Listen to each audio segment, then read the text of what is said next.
Welcome to another episode of the Federal Newswire's Business of America podcast with your host, Jerry Rogers. Welcome to another edition of the Business of America. And my goodness, are we having fun? We're having innovators and advocates, CEOs and scientists.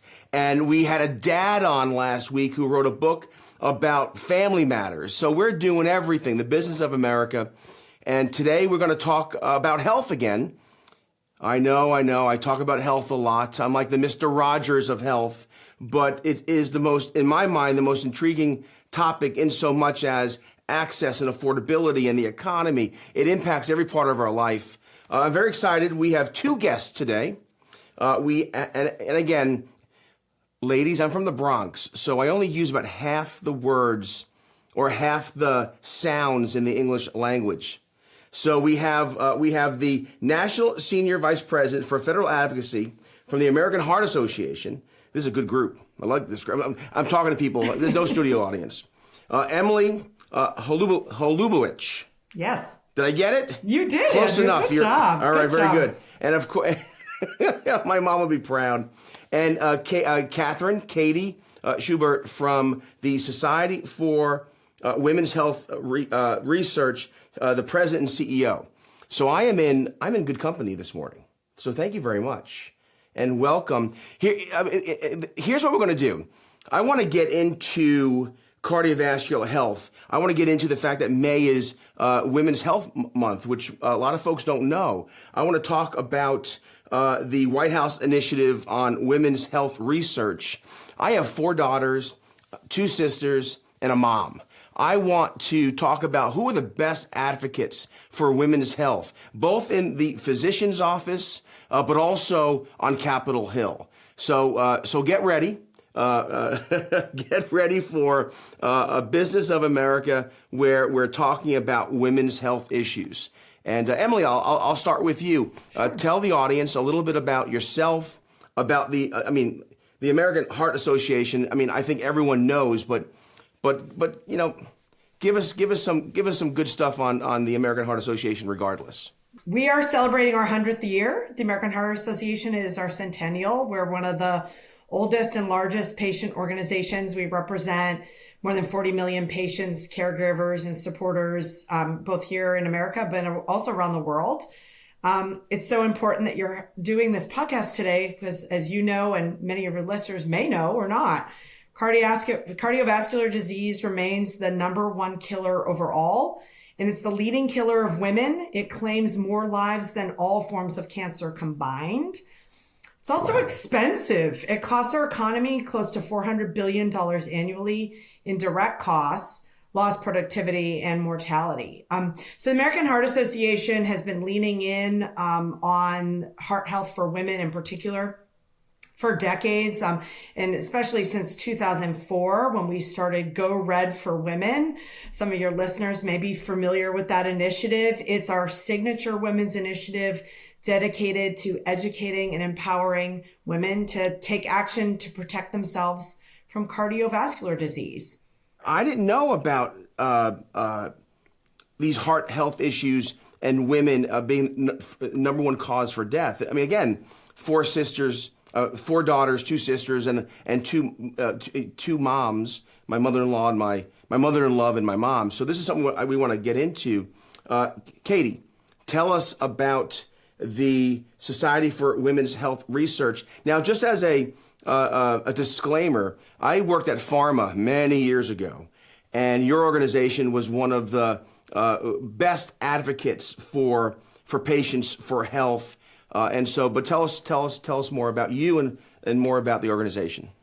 Yeah, thank you for that. And that's a lot of women in your life. So I think when you ask this question of who's the best advocate, it's all of us. So I'll maybe start there. But SWHR was founded in 1990, so not quite as old as the American Heart Association, although I hope to get there someday.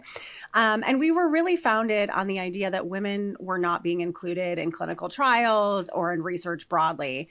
And also on this idea that sex differences, that there are differences between men's health and women's health exist, and that we have to study them to do better. So we continue to do that to this day, advocating for additional research dollars for women's health across the lifespan. But on the heart health side of things, I do think people don't understand that this is still the number one killer of women. And we often use the statistic that a woman dies every minute from heart disease in the United States. And if that's not a public health problem, crisis, I'm not sure what is. I think you're exactly right. And I have to mention something here because 4 daughters, 2 sisters, my mother-in-law, my mom, and my absolutely beautiful, wonderful wife, who I didn't include originally, and she watches the program, and she'll say, "Jerry, you take me for granted?" However, that's interesting because it does seem we take women's health for granted. We hear about bird flu, COVID, measles, mental health issues.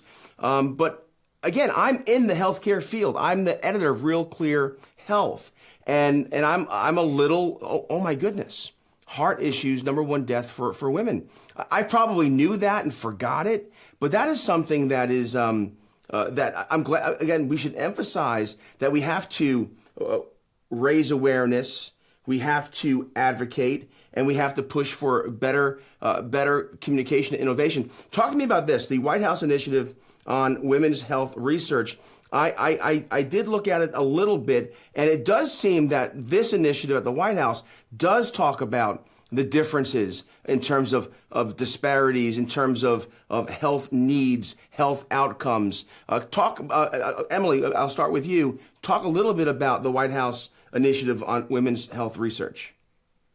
Well, thank you, Jerry. And before I do that, I will just go back 20 years. I started my career at the Government Accountability Office, which is an oversight agency of Congress.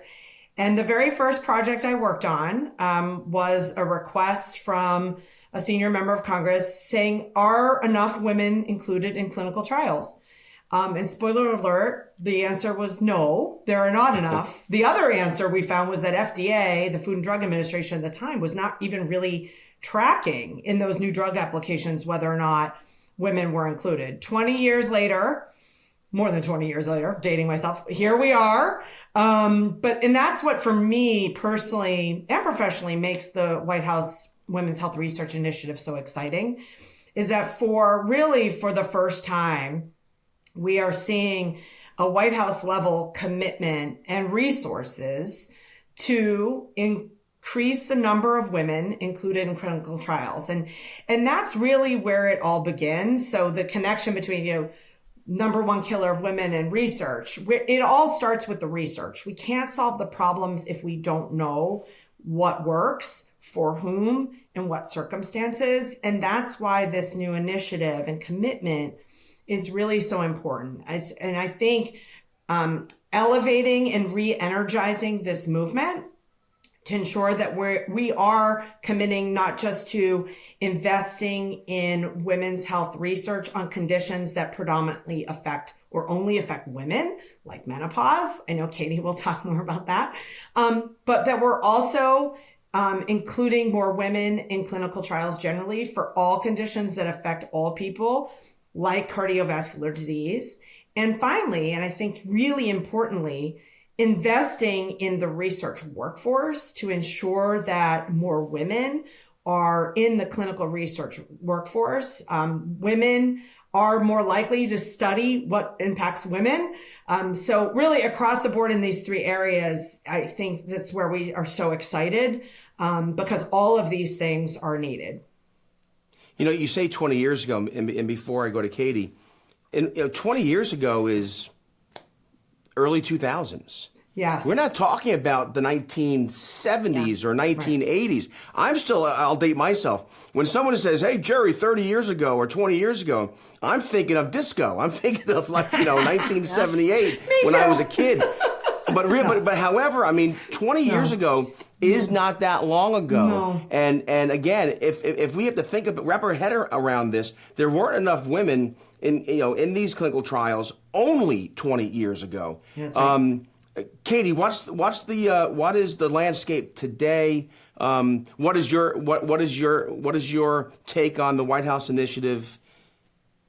Yeah, so I'm going to back up even further, and I'll start with, I think the society was also behind that GAO report. So it's such a small world and thinking about sort of how we got to where we are. But it wasn't until 1993, which I also think of as like yesterday, that women were required to be. I got married in 1993. There you go. Okay, so in 1993, when you were getting married, Jerry, women were not required to be included in clinical trials, and that's for perspective. Stop.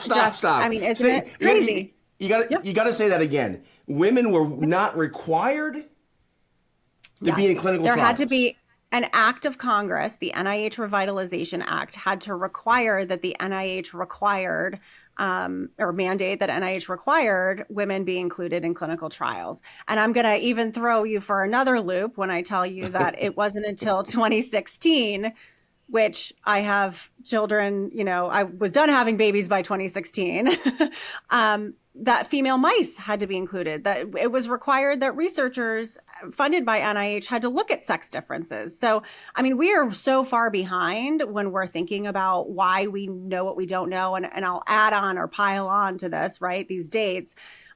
Emily, we were trying to remember when that GAO report came out. It was the early 2000s, but also in 2003, it was announced. So that was 21 years ago. It was announced that the largest funded women's health initiative at the NIH was being shut down because of concerns surrounding its findings. And I think those findings, the concerns have been debunked over the last 20 years, but that halt in progress is leading us all to where we are today, which is why we need this White House initiative. We have to have this large scale from the top initiative to really be thinking about it. And I would say we're really excited about it. We are doing better in including women in clinical trials. Depending on the trial you look at, it could be, 30 or 40% up to 70 or 80%, women's participation. I would say I think we're not doing as well when we think about further diversity. So women of color, men of color for that matter, geographic location, age. I think there's a lot of work that needs to be done there, but it's a good start at least. And I do think the other piece of this is it's great to have something that we can all as a community rally behind to really truly make a difference. But that call that the president made at the State of the Union for $12 billion investment is something that we now are going to Congress to see if that's something that we can get, which is further complicated by the environment for funding in Congress. But it is something that we're committed to working with our partners like the American Heart Association and others.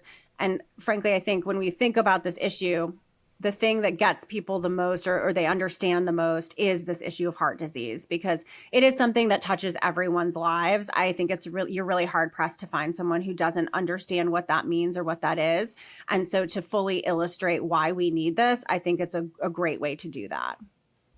It's interesting on this program, we've had guests on from pharmaceutical companies and from bio companies, from advocacy groups, physicians, doctors, scientists, researchers, investors. And there is a theme developing.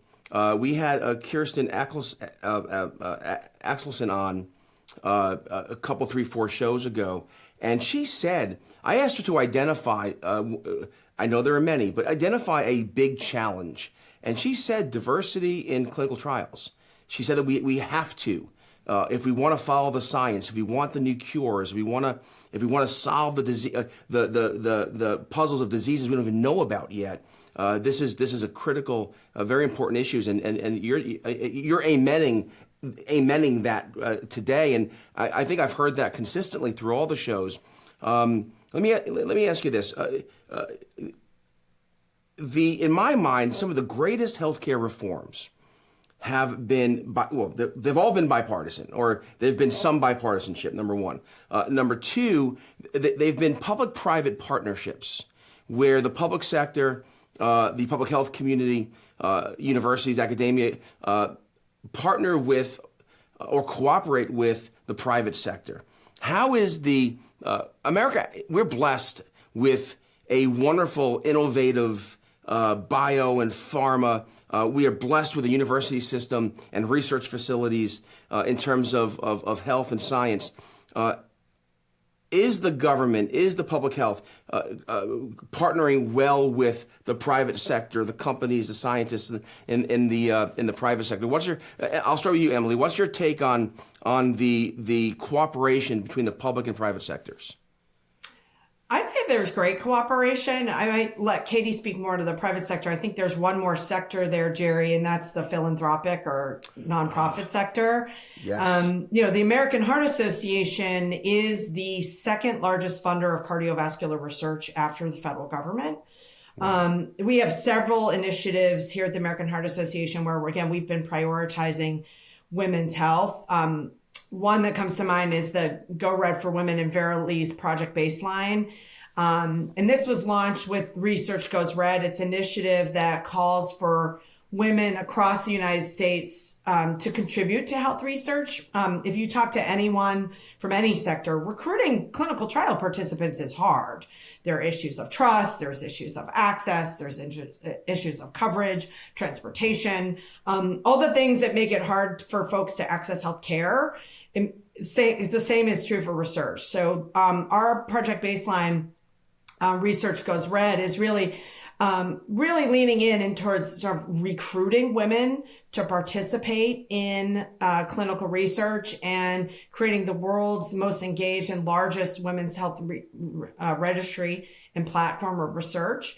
The other thing we've done is that as the second largest funder of cardiovascular research after the federal government, we're trying to put our money where our mouth is and really prioritize women. And our policy is that we will not fund clinical research trials that don't include women, unless, of course, the subject of the research is explicitly men, and there are conditions that affect only men, just as there are those that affect women.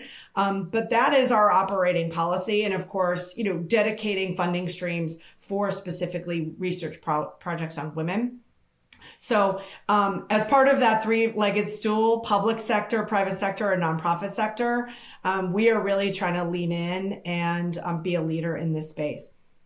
I'm glad you raised the issue of the nonprofit community because in many areas in health, but not just in health, in the environment, in hunger, in servicing the poor, the nonprofit, in ideas, in generating ideas, the think tank community. Again, the nonprofits are critical. Katie, let me ask you this. All right, so the nonprofits and the public sector, private sector. The easy way to ask the question is, hey, great how it's all working, but I know it's more complicated than that. But what is your sense of the cooperation between these three communities? Yeah, I think there's good cooperation and coordination, but it could always be better, right? So the only way we're going to be able to achieve any of these goals is by working together and being aligned with the same goals. So I would say there's a couple of things. One thing that we have been advocating for when it comes to the White House initiative is that industry, private sector and philanthropic sector engagement. So if there's anyone listening to this who would like to know more, we are happy to help with that, but we have to have that level of engagement. I would also say when it comes to the private sector, we do a lot of determining, okay, what are the barriers, right? What are the challenges? And as Emily was saying, how are you making sure that you have that equitable participation and representation within clinical trials? But also maybe just thinking, particularly on the private sector side, what populations of women might benefit the most, but you also have to consider it from a couple of other angles. One being women as caregivers. So although a particular medication or treatment or guideline, frankly, for those who are writing guidelines, may not directly engage that woman as a patient, they're probably making the decision on what type of treatment, they're deciding what kind of medication, is it time to go to the doctor? Maybe they're giving care for an aging parent. So there's a role here, right, as a consumer of healthcare outside of the direct purchasing power, if you will. And then I think the other piece is women are 51% of the population and we're not a niche market. And I think for a really long time, women's health was seen as a niche market, right? I know. I giggled when you said, I giggled when you said that because you're right. Look, in my own house, it's It's 5. There's my 4 daughters, my wife, and me and my little son. It's 5-2. I mean, so. Well, you're right. not to disparage my husband, but I don't know that he knew where the pediatrician's office was until just a few years ago. So I think he's got a handle on the dentist, though. But I do think it is something that, if you were to view this as a lucrative market opportunity, that is a no-brainer. And so I think there's that, just in terms of the collaborative and coordinated side. And I would say too, I see on the philanthropic side, first of all, American Heart Association is absolutely a leader in this. I am not aware of other organizations that are doing this. So I feel like that's a really important call to action, and kudos to give you, because not everyone is doing that.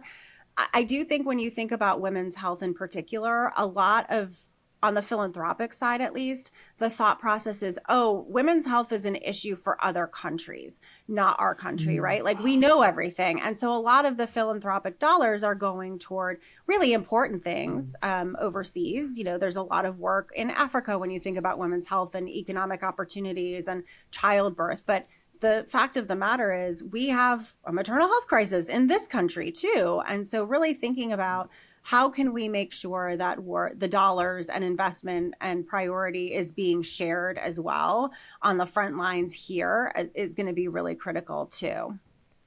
Yeah, we should be able to do two things at once. We should be able to deal with crises of our neighbors and poverty and health crises around the world, and also make sure innovation and access science is happening the way it should happen here. I have so many questions. This is one I just popped into my head again, because I am a father. My wife and I do, because we have a busy modern life, we split duties and that sort of thing. And it kind of resonated with me. I don't even know the name of our pediatrician, and I should, but it's not because of a lack of interest. It's only because, I'm doing something else. But how can men, I'm going to ask a very broad, some folks might think it's a generic question, but I don't think it is, because I'm a father, I'm a coach, I'm a husband, I'm a son. I'm a professional, I'm engaged in healthcare policy. How can men participate, cooperate better? Is there a how-to for men to better engage this issue? I love this question. Interesting Jerry. you asked that. I know. It's so good. Emily, I'll ask you first, and then Katie, you can go after Emily. Well, and I will say, so this is somewhat triggering. Katie is right. I think for women in general, for whatever reason. I put myself out there. No, you are not alone, Jerry. We are, as women, the CEOs, the CMOs, the CFOs. Yes. The social secretaries, the primary chauffeur of our families. We're the primary caregivers. So on a baseline level of just in the home front, I think as partners, men can do the things. Ask, could I make that appointment for the pediatrician? How about I take our child and maybe ask questions while I'm there? But as in terms of advocacy, women's health is all health. And again, given the pillar of our society that women are, it's in everyone's interest. And if women are doing well, everyone does well. So I think being an advocate, joining the American Heart Association and our You're the Cure advocacy network to contact members of Congress, to contact state legislators on these issues, not just research, but on expanding access to care, on providing tax breaks to caregivers who, for many caregivers, both as parents and as children caring for aging parents, that is your full-time job. You deserve a tax break for that. To advocate on issues related to research funding, participation in clinical trials, the maternal mortality crisis, and collecting more and better data so we understand how to prevent those maternal deaths, on all the things. Lots of men are doing great. More men should be doing more. So hopefully, Jerry, we can recruit you to our cause. I mean, I'm already all in. All right, and I'll before we get to Katie, I am the editor at Real Clear Health and editor at Real Clear Policy. I want to get more of your material. I want to make sure it's on our pages. May, for instance, is Women's Health Month. We'll talk about that in a second. But again, Katie, I don't mean to be trite or cliche about this. I'm serious. I mean, how can men better engage? And again, I understand that different roles and like in our household. My little guy came up this morning. I'm editing for Real Clear, and he asked the question about where his lunchbox. Daddy, where's my lunchbox? And my response was, well, it's your lunchbox. Where did you put it? But right after I said that, I said, ask mommy. You know what I mean? Ask your mother. Exactly right. So I mean, again, I think men could use all the help in this area, all the advice and counsel. What is that cliche? A wise man refuses good counsel. No, a wise man takes good counsel, a fool never does. I don't want to be foolish. How can men not be foolish when it comes to women's health? Well, let me give you credit because I think even asking this question shows that you're not being foolish about this. So kudos to you there. And I do you don't know me. You don't know me well enough yet. No, I'm joking. It's interesting. It is something that I see male partners asking me more and more about, right? How can I support my partner or my daughter or my mother, in this journey? Because some of it is the burden really does fall, I think, to, in this case, if we're talking about female patients, to women to make the case that they should be seen and heard and listened to. And so one of the things that I think that our male allies can do is to really continue to support and push that issue. So we have, even in heart disease, we have a longer length of diagnosis for issues that are happening. We see this across the board in women's health. Autoimmune conditions, of which 80% of autoimmune patients are women, takes up to 7 years to diagnose. And even then, we're not totally sure what's going on. So just saying, like, I hear that, or I'm noticing that you are in pain or fatigued, and this isn't usual. Maybe we need to go talk to a clinician and see sort of what's going on. I think that will go a long way. The other thing that I would say sort of anecdotally is I appreciate this question too, because I will often sit in rooms and when we're talking with, say, employers or other decision makers, right, the question comes up inevitably. Well, you just need, a female CEO or business leader to champion this issue, and then this won't be a problem. And my response to that is a little snarky, which is, don't you think if that were the case, this would have happened by now? I think there are plenty of female CEOs who can take up this issue, and they do. But without all of us talking about it and pushing the advocacy, the topic as an issue within your families, we're not going to get anywhere. And then the last thing I would say, because she'll be mortified, I have a 13-year-old daughter, in addition to 2 sons on either side of her.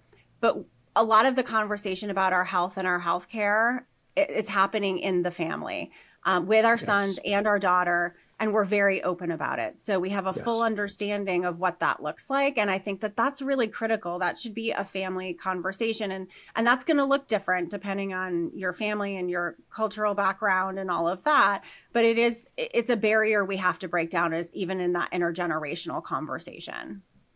It's interesting. Again, this is anecdotal, but I have 4 daughters. My oldest is 23. So 23, 22, 18, just turned 18 this week, and 14. And I told my wife early on, when they were just babies, I wanted to participate in their entire life. I didn't want her to have the health talk with them. I wanted to participate in a way that was appropriate. And for each of my daughters, it was different. But I never wanted my daughters to think that there were certain issues that it's only for mom. However, if there was an issue that was only for mom, that's their decision.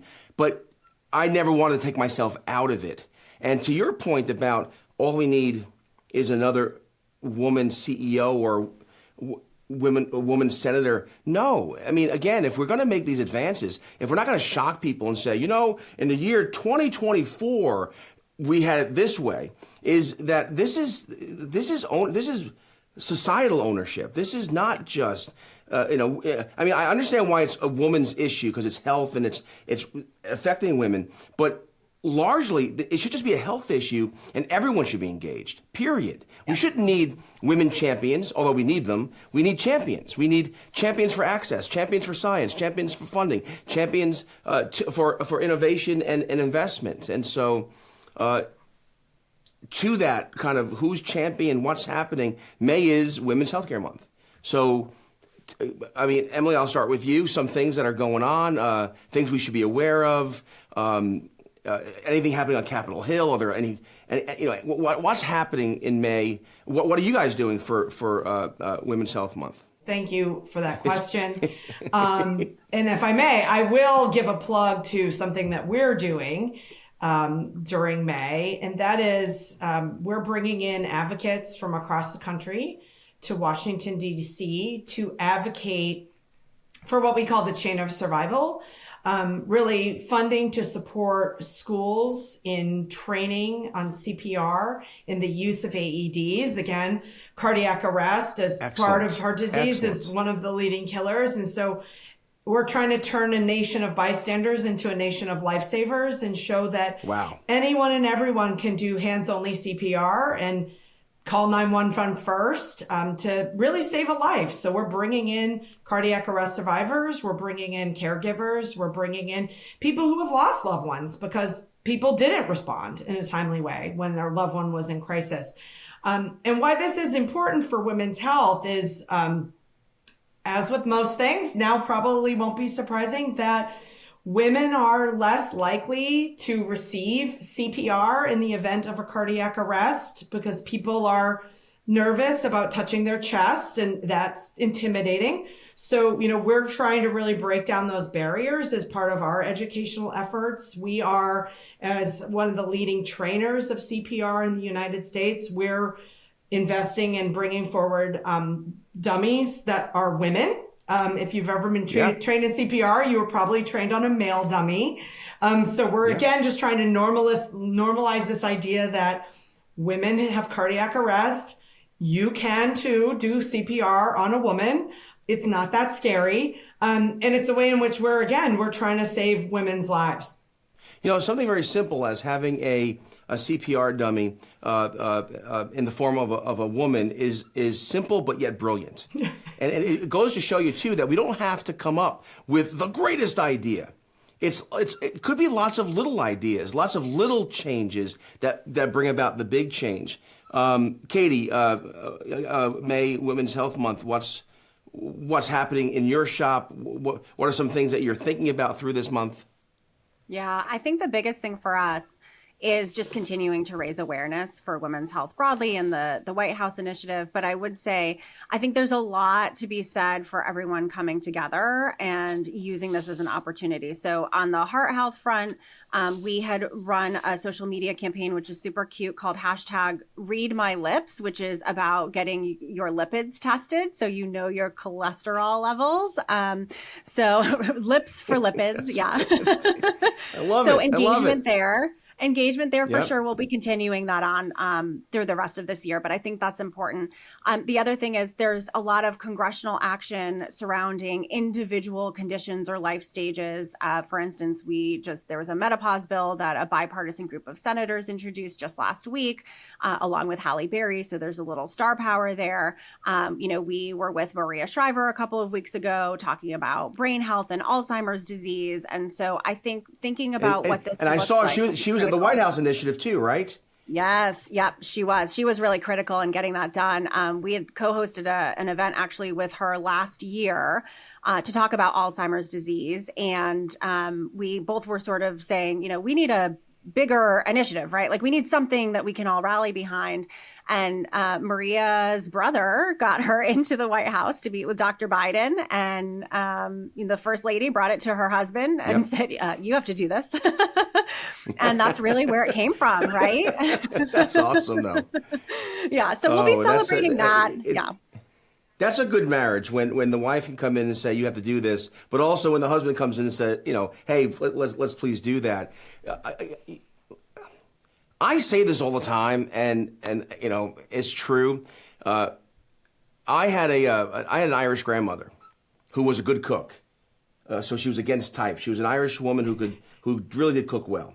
And my grandfather would come in, and her name was Catherine. And he would say, "Oh, Katie, this is the best meal I ever had." And my grandmother would get mad. Like, what do you mean this is the best meal? What about last night's meal? But he was trying to be sweet, and she was kind of joking. But I say this all the time. This is the best show we've ever had. I think the work that you do is so important. I think, again, just listening to you, this show, The Business of America, is modeled after Teddy Roosevelt's In the Arena. The men and women in the arena who are making things happen, doing things. It's easy to be on the sideline. It's easy to say, well, all we need is one more woman CEO, or all we need is for this guy to vote this way, and just be critical. But you're in the arena and you're making a difference and you're saving lives. And I think that is special. And I think that we should talk more about this, more about your organizations, more about women's health, more about the legislative priorities moving forward. But unfortunately, we only have about 30 minutes. But I would like to offer both of you, come back together or separately, to come back and have follow-up conversations. Are we doing better? How can we do better? And here's the thing, too. I've been in politics for a long time. And I've seen the lobbyists, and I've seen the CEO, and I've seen the big contributor go into a member's office. But when I see a patient group go in, when I see a nonprofit go in, when I see someone who has a life experience, my mom died from cardiovascular disease, those are the greatest advocates for change and for good policy and for good ideas. And I think both of you are that good advocate, and exactly what we're trying to do here, and raise awareness, not just about issues, but who are the best advocates and who are the best voices. And I learned today, and I appreciate that. So I'll give you both the last word. I'll start with Emily, but thank you so much. Well, thank you, Jerry. And now I'm going to have to play this podcast for all the advocates who are coming into town in a couple of weeks, because I think you really said it. Lobbyists tend to get a bad name. I'm a lobbyist. We're not all bad. I don't mean. I'm not using it as a pejorative. I'm just saying that Yeah. But there are a lot of people who are really committed to the cause, who are working really hard to make a positive change every day. And how we do that, I think of myself as a coach. I'm here to help our advocates navigate the system and help them understand what a congressional meeting is going to look like and how to access their members of Congress. But really, it is our patient advocates who make all the difference. And I will tell you, it is so powerful to sit in these rooms and to hear our people's stories and to see them really breaking through with members of Congress. They're busy, they're distracted. They're always like, what's my next meeting? And what am I doing 15 minutes after that? And what am I going to say on X or Facebook? But to see them captivated by patient advocates, it's so powerful. And so I say to everyone, it can feel overwhelming. Politics can feel impenetrable. It can feel like your voice doesn't matter, but it truly does. I've seen it happen when people mobilize and come together in a movement to make change. Policymakers do listen, and really incredible and amazing things can happen. So it's just, to everyone listening, just be a part of the process in any way you can. I have great respect for public officials and those who give their life to public service. I also find, though, that they're often lagging indicators. They're lagging behind, and you're exactly right. The advocates and those, they give them the courage, they give them the air cover, the ground cover to go and make it easier to do the right thing. And so and to your point too, Katie, before I get to you, I've been asked to coach. I coach baseball and football. I do all that. I coach my girls in track. But I've coached advocates before they go up to the Hill. What should I do? Relax. Show up on time and tell your story. Yep. That's it. That's right. Tell your story. I think telling your story is better than the statistics and the data, although you need that. But people, what's the cliche, right? People don't care about what you know until they know that you care. And so therefore going in and expressing, this is why I care about this. But anyway, Katie, what's last word? That's scary to have the last word. No, I would say as a former Hill staffer and what I would call a recovering lobbyist these days, that what Emily said is spot on, right? I mean, and to your point, Jerry, you know your story better than anybody else. That person sitting across from you is there to listen and learn, but they also are in a position to be able to help make things better for you and everyone else who are experiencing those things.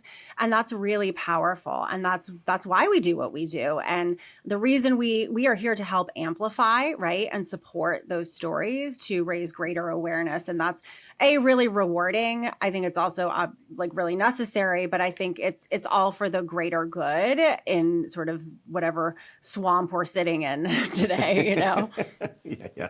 Listen, this has been a wonderful conversation. It's exactly the ethos of the business of America. I am blessed to have had it.